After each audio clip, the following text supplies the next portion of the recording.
තෙරුවන් සරණයි. අපේ සෙව්වන්දී බණ්ඩාර දියණිය ඇතුළු පවුල හැම දෙනාටම 2024 12 වෙනි මාසේ 23 වෙනිදා උපන්දිනයේ සෙමරු සෙව්වන්දී බණ්ඩාර දියණියට අපි විශේෂයෙන් තථාගතයන් වහන්සේ උපනිස්ථානයේ ඉඳලා විශේෂයෙන් ආශිර්වාදයන් සිද්ධ කළා.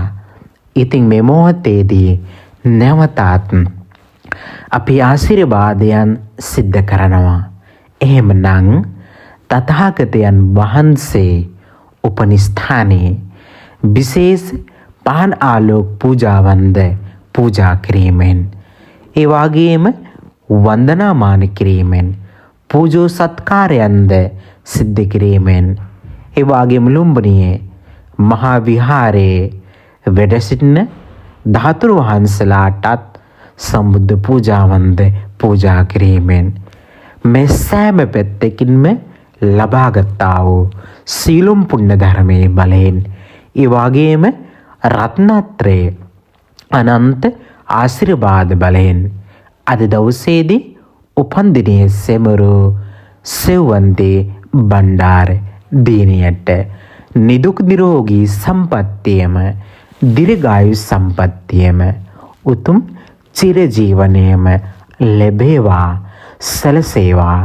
කියන කරන රැකිරක්ෂා ආදී සීලම කටයුතුද සර්ව ප්‍රකාරයෙන්ම සාර්ථක බවට පත් වේවා. සතක් සාහන්තියක් සරසිල්ලක්ම වේවා, යහපතක්ම වේවා. තව බොහෝ කාලයක් සුවසේ වාසය කරන්නටද ධෛර්යය, වාසනාව, ශක්තිය සැලසේවා, ලැබේවා. සුභම සුභ උපන්දිනයක්ම වේවා. ඒ වගේම උතුම් චතුරාර්ය සම්පත්තියද අවබෝධ වේවා කියලා නැවතත් බුදුරජාණන් වහන්සේ උපන් ලුම්බිනියේ ඉඳලා අපි ආශිර්වාදයන් සිද්ධ කරනවා. එහෙනම් හැම දිනාටම තෙරුවන් සරණයි. උතුම් චතුරාර්ය සම්පත්තියම අවබෝධ වේවා. මම නේපාල් ලුම්බිනියේ ධම්මසිද්ධි ස්වාමීන් වහන්සේ.